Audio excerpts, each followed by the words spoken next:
አውቃለሁ ስደት ከባድ ነው። ስደት ይከብዳል፣ ለማንኛውም ሰው ይከብዳል በጣም። በዛ ላይ የምጠብቁን ቻይሎንጆች ደግሞ በጣም ያሳዝባል። አልሐምዱሊላህ ሁሉንም ነገር አልፈን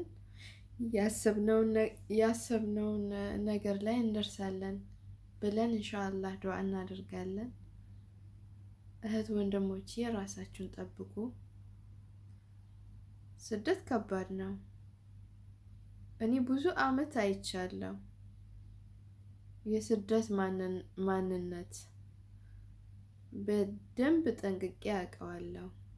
ከግማሽ እድሜን ያው ስደት ላይ ነው የጨረስኩት። ለዚህ ነውና ራሳችሁን ጠብቁ፣ ራሳችሁን ጠብቁ በደንብ።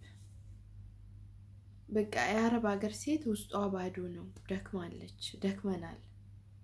ሁሉም ነገር ከአቅማችን በላይ ነው። በዛ ላይ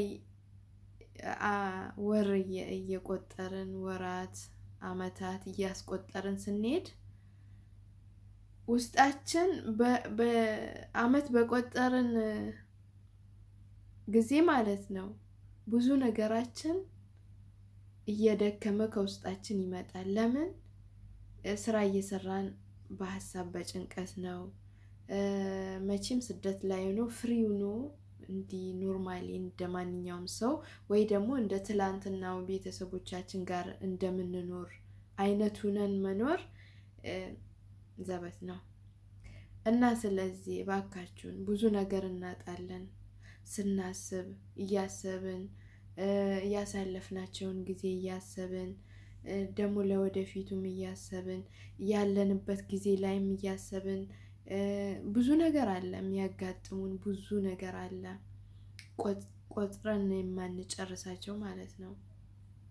እና ስለዚህ እልላችሁ የምፈልገው በሰዓቱ ብሉ።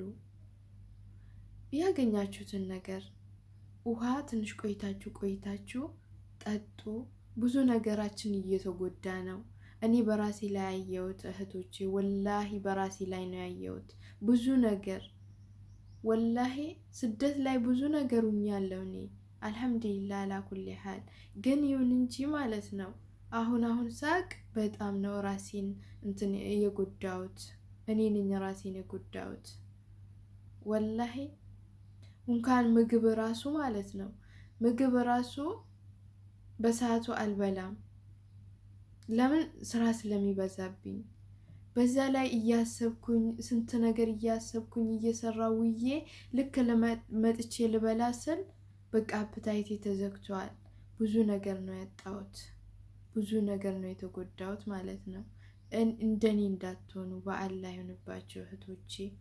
በሰዓቱ ውሃ እየጠጣችሁ፣ ውሃ ይፈልጋል ሰውነታችን እንዳለ ውሃ ይፈልጋል፣ ልባችን ውሃ ይፈልጋል፣ ጭንቅላታችን ውሃ ይፈልጋል፣ ኩላሊታችን ውሃ ይፈልጋል። እኛ ብዙ ነገር እየቀጣን ነው ያለነው።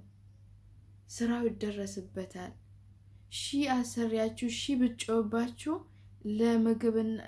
ምግብ በምበሉበት ሰዓት ግዴታ መብላት አለባችሁ። ግዴታችሁ ነው። ልትኖሩ ስትሉ ብዙ ነገር ከውስጣችሁ እንዲጎልባችሁ እንዳትፈቅዱ። ወላሂ አልሐምዱሊላህ አላ ኩሊ ሐል። አላህ ካለንበት ቦታ እጠብቀን። አላህ ወኪሉን ይወክልልን ኢንሻአላህ። ባላ ፍቃድ ራሳችሁን እንደምትጠብቁ እርግጠኛ ነኝ ኢንሻአላህ። አሰላሙ አለይኩም ወራህመቱላሂ ወበረካቱ።